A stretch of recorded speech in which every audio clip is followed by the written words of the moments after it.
this is Chek. Welcome back to my video blog. Today I thought I'd share a Chek principle, the work hard, rest hard principle. Several people have emailed me questions lately asking me to expand on that, and it's a common question I get, so today is the day. Before I get into it though, a reminder of where you can find more information. I'm going to have to be brief, and this is only an overview. Some of these topics can be very deep. How to Eat, Move, and Be Healthy has a section called Putting It All Together where I talk about how to effectively design your exercise program.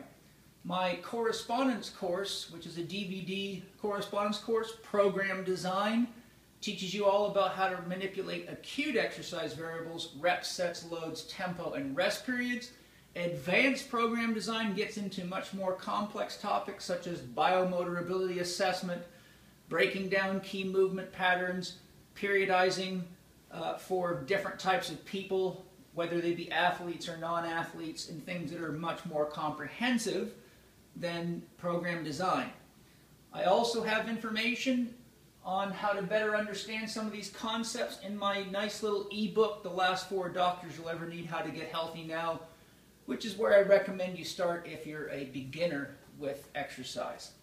So to begin today, let's orient you around the drawing so you understand what I'm talking about, and we'll get some key things here understood so that we can grasp the concept work hard, rest hard.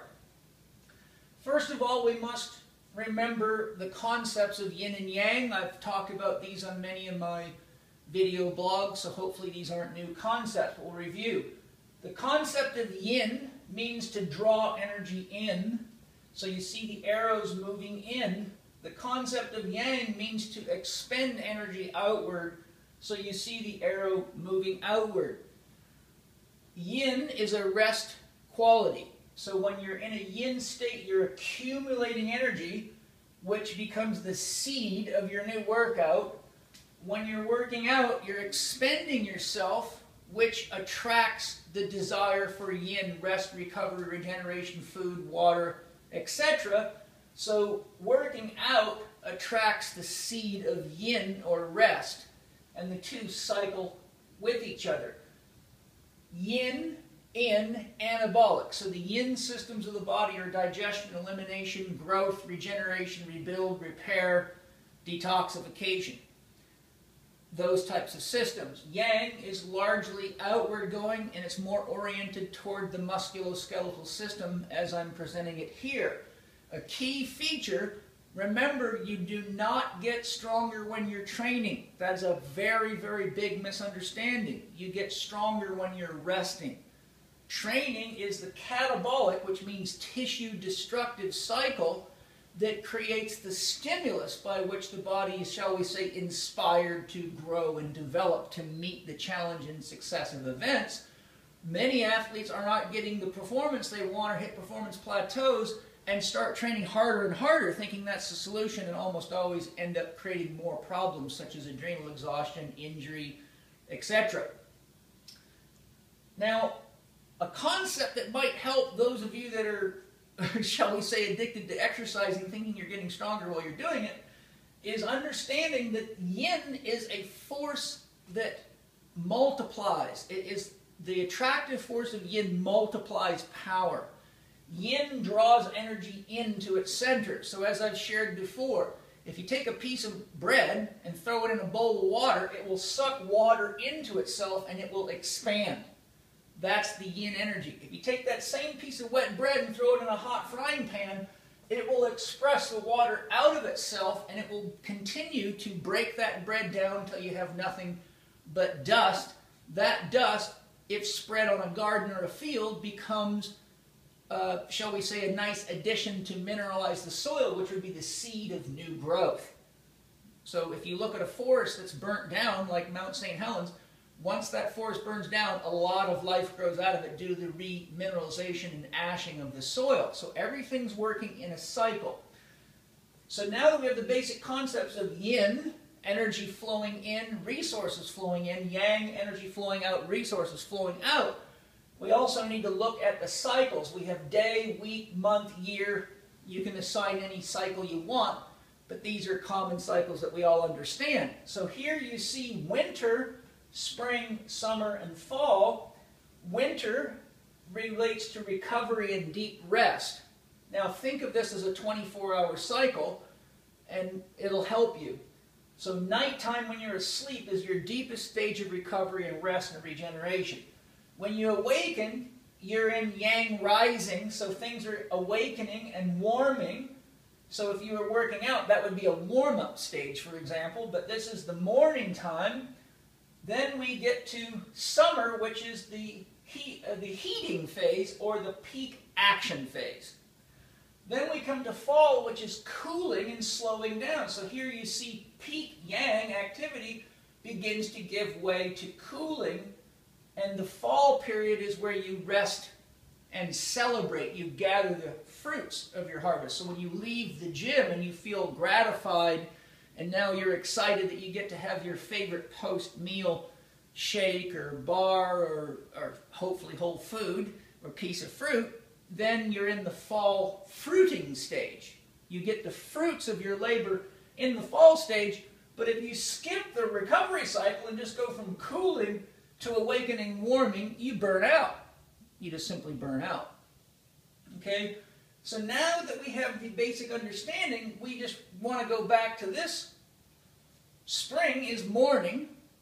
Summer is when the sun's in the highest part of the sky doing its maximum warming. Afternoon is the fall phase, and evening is the winter phase. That 24-hour cycle is the foundation of all conditioning programs. We have microcycles, mesocycles, macrocycles, depending on what system you're using. But just remember, if you're dealing with a conditioning program that runs for weeks or months, every single mistake you make in a daily cycle multiplies itself throughout the cycle. And most people are completely confused about how to manage this basic foundational cycle. So now, when it comes to the concept of work hard, rest hard, I think the first thing we need to do is look at the concept of working in or going through the yin cycle, because it is where you gather the energy and the resources to actually do an effective workout. So rest, in my system, there's 3 types of rest: active, passive, and total, and I expand on this in my multimedia ebook, The Last 4 Doctors You'll Ever Need. Active rest is doing whatever your primary sport or activity is at a significantly reduced intensity. Most people, athletes in particular, are not very good at active rest. They tend to be too aggressive and don't appreciate the value of active rest. So in general, the intensity here has to be low enough that when you go back to your next workout, you do not feel like you're unprepared due to overexercising. Passive rest means using other patterns or other activities. So if you're a competitive weightlifter, passive rest might be going for a swim in the swimming pool, or riding a bicycle on the beach, or something that's different enough in its motor patterns that though it keeps you physically active and helps pump the body, it does not detract from your performance in your primary activity, and I'll show you how to know if you're screwing that up. Total rest is doing nothing, like laying on the couch watching television, but really it relates to sleep. So we can use these 3 rest concepts intelligently. Now, before you go work out, there's a few signs and symptoms that you want to look at that indicate that you have not had enough rest. Basically, what you want to do is look at mental, emotional stress signs. Classically, what you see is when a person's getting overworked, they start to become short-tempered, moody, more agitated. They may be antisocial. They have a harder time warming up for activities. There's basically an instability that begins to express itself in their mental, emotional state. Musculoskeletal stress signs, so aching joints, tendons, muscles, niggling injuries that don't seem to want to clear up. These are signs that your work-rest ratio is out of balance. Hormonal stress signs such as skin changes, dry skin, hair changes, changes in the secretions of vaginal fluids, headaches, energy level disruptions, poor sleep quality. Those are just a few temperature changes. Sex drive, typically if you're overtraining, the sex drive drops down. Now in men the sex drive usually doesn't go away, but their sexual performance diminishes. In women, their interest in sex tends to drop down somewhat. It'll vary from woman to woman. And motivation starts to go down. So if you're not ready to get out the door and kick some butt, you probably should be in an active, passive, or total rest cycle. And if your sexual performance is dropping down, then that means your hormonal performance is dropping down, which means you're highly susceptible to musculoskeletal injuries, which means you're probably the kind of person that someone wants to have sex with, close the door and run so they don't have to deal with this stuff. So keep these things in mind. So that's how you know when you're ready to work out. Now, when it comes to working out, we have to look at mental readiness. Do I feel ready to do a better job in the gym than I did last time I was there? Physical readiness. Do I feel physically capable of improving on my last performance? What's your functional capacity?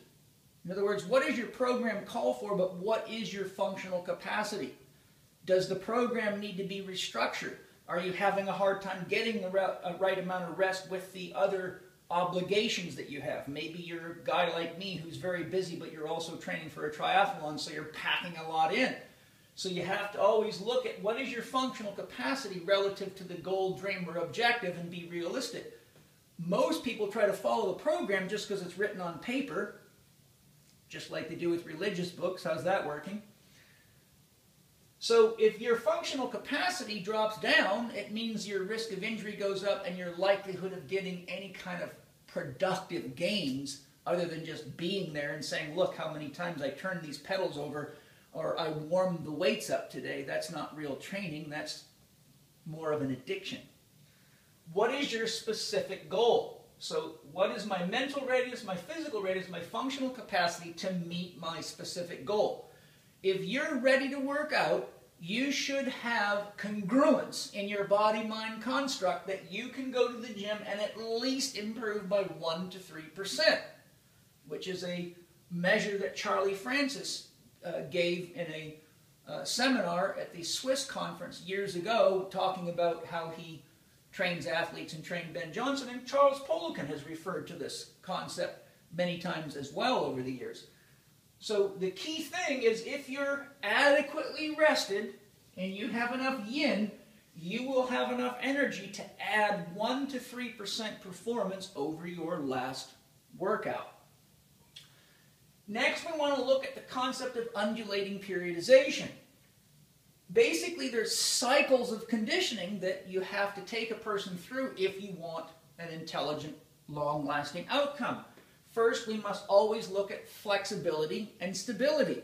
If we do not have adequate flexibility and stability to meet the demands of the specific goal, we will not have the functional capacity nor the physical readiness, and the pain and problems will deteriorate mental readiness. This stage right here is the most commonly skipped, and it's the most dangerous to skip. Then we have strength endurance, which here I've listed as greater than 12 repetitions. So as you go more and more reps, you're going more and more away from strength and more into endurance.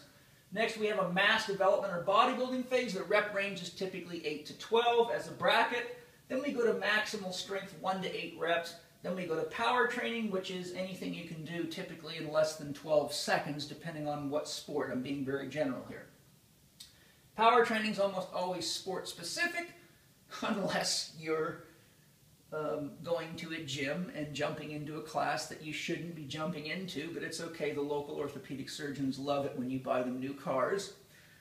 So now when we look at this, when we're going from work hard to rest hard, even if you have your rest cycles right and you feel good, you can hit a plateau because you're not giving the body adequate stimulus. Each of us responds to conditioning stimuli differently. So let me give you an example. When I'm doing conditioning work, I used to train with a buddy of mine, Aaron Wilson, who was Iowa State College wrestler, and the guy's got a metabolic system from hell. He can do circuit workouts with very high intensities, very, very hard workouts, day in and day out, but my body can only handle about 2 of those workouts before I either have to drop down into a lower intensity zone for an active recovery or shift gears and go up higher to higher intensity, in other words, higher intensity, lower volume.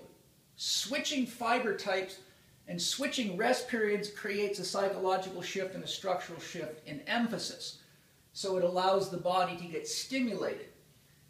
So just what I was just sharing is that I find that I can only do 2 strength endurance workout before I have to introduce either a high intensity maximal strength workout or drop down into a lower intensity, shall we say, volume or active rest day. Some of you, those of you that are more inclined to be endurance athletes, might find that you do 3 or 4 workouts before you've got to jump up or jump down to maintain the undulating stimulation that keeps the body growing and developing. So with those considerations, here is just a little graph I made. First of all, what is your volume intensity ratio? That takes time for you to experiment with, and it changes from person to person, and it changes as your body changes and your lifestyle changes. So if we start off with 1 cycle, we'll call this the first cycle. Each of these columns represents a workout. So here you see maybe 2 volume workouts or 3 volume workouts followed by a higher intensity. So what we're going to do is we're going to undulate in your ratio. This is just a mock-up diagram. It's not meant to be objective. But your volume intensity ratio should be reflected here, and if your work hard, rest hard principle is being applied properly, your overall gains toward your specific goal will show a trend of progressive increase. So let's just call that a cycle of 10 workouts. Your next cycle of 10 should show a progressive gain. It's going to follow a similar cycle unless you have a very skilled strength coach manipulating it for you, which I can't get into here, it's too technical. And then we go up to the 3rd cycle. So what you see is by undulating, working hard, resting intelligently, having a clear goal, and knowing how to manage yourself through Dr. Diet, Dr. Quiet, Dr. Movement, and Dr. Happiness, and some of these basic principles, you're far less likely to have injuries, you're far more likely to achieve your goals, you're far more likely to have a healthy sex life, you're far more likely to have healthy relationships, personally, professionally, and spiritually, meaning you, yourself, and whatever you believe created you. So hopefully you've enjoyed this overview of Paul Chek's Work Hard, Rest Hard principle. If you want more information, the last 4 doctors will ever need ebook, How to Eat, Move, and Be Healthy, Program Design Correspondence course, Advanced Program Design, and it is advanced. It's the course I get sent back the most often saying this course was way above my head. So don't take that course until you've mastered the Program Design course, because when Paul Chek says advanced, he means it. And I think that covers most of the resources, so I hope you enjoyed my presentation today. Look forward to seeing you in one of my workshops so we can really get into this stuff. I'll talk to you soon.